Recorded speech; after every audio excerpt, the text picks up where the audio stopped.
আসসালামু আলাইকুম। আজ আমরা লিঙ্কডইন অ্যাডসের বিডি স্ট্র্যাটেজি নিয়ে কথা বলব। আমাদের লিঙ্কডইন অ্যাড অকশন যে লেসন ছিল সেখানে বিড ভ্যালু নামে একটি টার্ম ছিল। আজ আমরা সেই বিষয়টি এক্সপ্লেইন করব।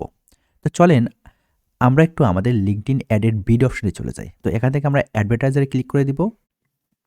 তো আমাদের অ্যাড অ্যাকাউন্টে আসার পর আমরা এখান থেকে একটি অ্যাকাউন্ট সিলেক্ট করে নিব। দেন এখান থেকে আমরা ক্রিয়েট বাটন থেকে আমরা একটি ক্যাম্পেইন সিলেক্ট করব। যদিও আমরা আসলে ক্যাম্পেইনের কোনো কিছু আসলে সেট আপ করবো না, জাস্ট আমরা বিডটা দেখানোর জন্য আমরা বিডিং অপশনে চলে যাব। দেন এখান থেকে আমরা ক্যাম্পেইন নেম দিতে পারি ডেমো। দেন আমরা এখান থেকে একটি ক্যাম্পেইন গোল বা গ্রুপ অবজেক্টিভ সিলেক্ট করে নেব। তো সাপোজ ধরেন আমরা ওয়েবসাইট ট্রাফিক বা ওয়েবসাইট ভিজিট এই ক্যাম্পেইন অবজেক্টিভ সিলেক্ট করে নিতেছি। দেন এখান থেকে আমরা যদি নেক্সট বাটনে দিয়ে দিই,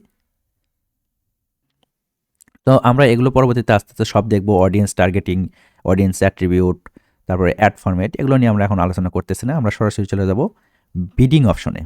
এখানে দেখেন রয়েছে বিডিং। দেখেন লিঙ্কডইন অ্যাডের সিপিসি ফেসবুকের চেয়ে কিছুটা বেশি, কিন্তু আমরা যদি কিছু স্টেপ ফলো করি অ্যাড দেওয়ার সময় তাহলে কিছুটা হলেও সিপিসি রেট কমানো পসিবল। তো বিডিং অপশনে আসার পরে এখানে দেখেন রয়েছে অপটিমাইজেশন গোল। তো আমরা অপটিমাইজেশন গোলের এখানে চেঞ্জে ক্লিক করে দিব। দেন এখানে রয়েছে দেখেন landing page click and impression.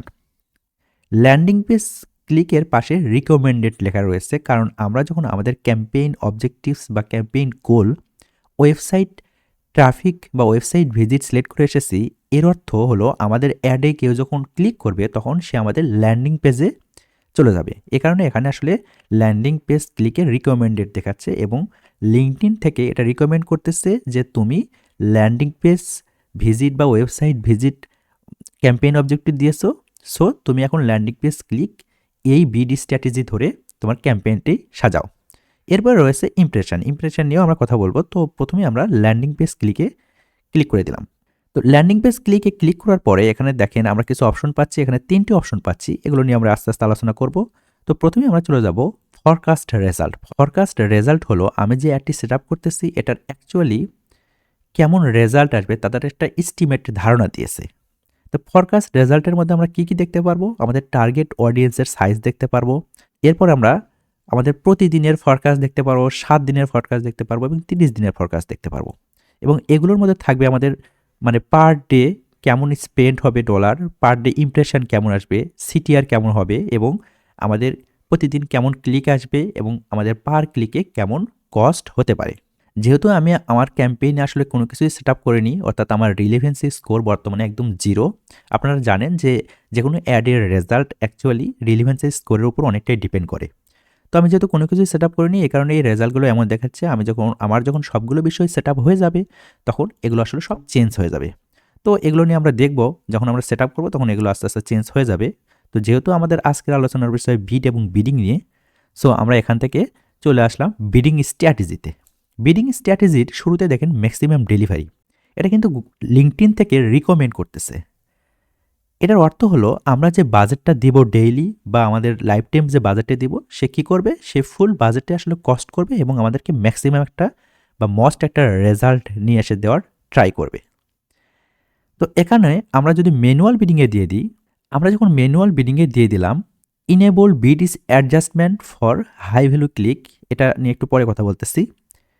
তো ম্যানুয়াল বিডিংয়ে দেওয়ার পর এখানে দেখেন লিঙ্কডইন থেকে রিকমেন্ড করতেছে 2.65 থেকে 2.88 পার ল্যান্ডিং পেজ ক্লিকে আমাদের কস্ট হবে। অ্যাকচুয়ালি বাংলাদেশের পার্সপেক্টিভসে এটা কিন্তু অনেক বেশি। আমি যদি আমার লোকেশন টার্গেটিংটা দেখাই, মেবি বাংলাদেশ সিলেক্ট করা রয়েছে যেহেতু আমাদের অ্যাড অ্যাকাউন্টটি বাংলাদেশের। হ্যাঁ, এখানে দেখেন আমাদের লোকেশন আসলে বাংলাদেশ সিলেক্ট করা রয়েছে। তো বাংলাদেশের পার্সপেক্টিভসে এখন পার ল্যান্ডিং পেজ ক্লিকে 2.65 থেকে 2.88 এটা কিন্তু কস্ট অনেক বেশি। তো আমরা লিঙ্কডইনকে বলবো যে আমরা এখানে সাপোজ $1 দিতেছি, আমরা $1 কিন্তু অ্যাড রান করতে পারবো। বাইরে যদি ক্লিক করে দিই, হ্যাঁ আমাদের অ্যাডটি কিন্তু নিয়েছে। এর অর্থ হলো যে আমি লিঙ্কডইনকে বলছি যে আমি এখানে $1 দিতেছি, তুমি কি করবা, তুমি আমার পার ল্যান্ডিং পেজ ক্লিকে $1 বেশি কাটবা না, সর্বোচ্চ তুমি $1 পর্যন্ত কাটতে পারো।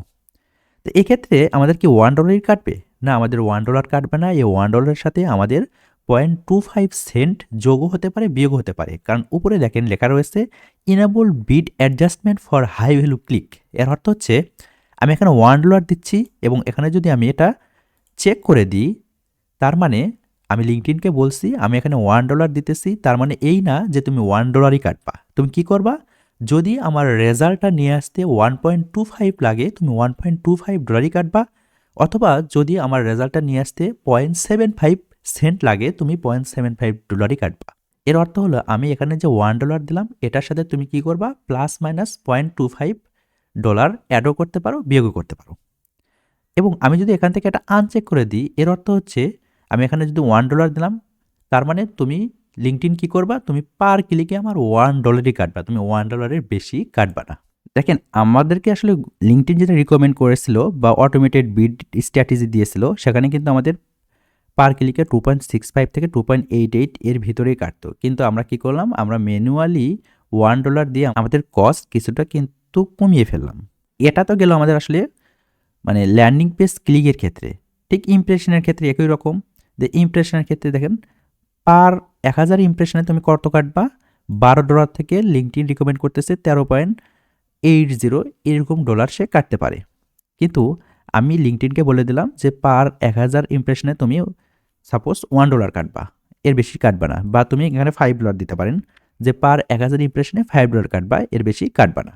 তো যেহেতু আমাদের এই অবজেক্টিভস গোল ছিল অ্যাকচুয়ালি কি, ওয়েবসাইট ভিজিট, আমি যদি এখান থেকে আমাদের অবজেক্টিভস গোল যদি চেঞ্জ করে আমি যদি লিডের ক্ষেত্রে দেখি, তাহলে সবগুলো জিনিস একই। আমি যদি আমাদের ক্যাম্পেইন গোল চেঞ্জ করে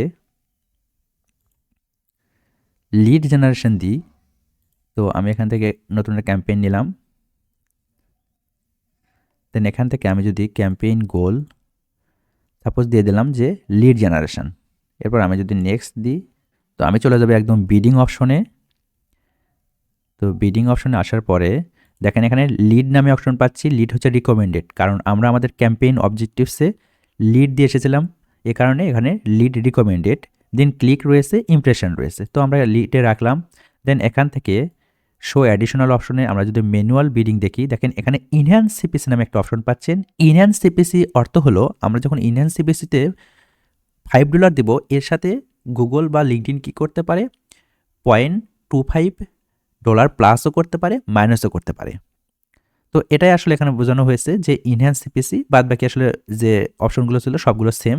এখানে লিডের ক্ষেত্রে আমি যদি ক্লিকের ক্ষেত্রে দেখি ওই সেম ব্যাপার, যে আমাদের পার ক্লিকে আসলে কেমন কস্ট পড়বে। আমি যদি ইমপ্রেশনে দেখি তো একই ব্যাপার, যে পার 1000 ইমপ্রেশনে আমাদের কেমন কস্ট পড়বে। তো অ্যাকচুয়ালি আমরা লিঙ্কডইনের যে মূল থিম সম্পর্কে জানলাম, সেটি হচ্ছে আমাদের লিঙ্কডইন যেটা রিকমেন্ড করবে সেটা আমাদের আসলে সিলেক্ট করার দরকার নেই। বিশেষ করে লিঙ্কডইনের ক্ষেত্রে আমরা সবসময় আসলে ম্যানুয়াল সিপিসি বা ম্যানুয়াল বিডি স্ট্র্যাটেজি আসলে সিলেক্ট করব, সেক্ষেত্রে আমরা আমাদের কস্ট কিছুটা হলেও কমাতে পারবো। ঠিক ইমপ্রেশনের ক্ষেত্রেও একই ব্যাপার। তো আমি আশা করতেছি এই ভিডিওর মাধ্যমে আপনি অ্যাকচুয়ালি বুঝতে পেরেছেন যে লিঙ্কডইনের আসলে বিডিং বা বিডি স্ট্র্যাটেজি কিভাবে কাজ করে। এর পরবর্তী ভিডিওতে আমরা অ্যাকচুয়ালি লিঙ্কডইনের কোনো একটি ক্যাম্পেইন অবজেক্টিভস নিয়ে ডিটেলস আলোচনা করব। তো সে পর্যন্ত ভালো থাকবেন, সুস্থ থাকবেন। আসসালামু আলাইকুম।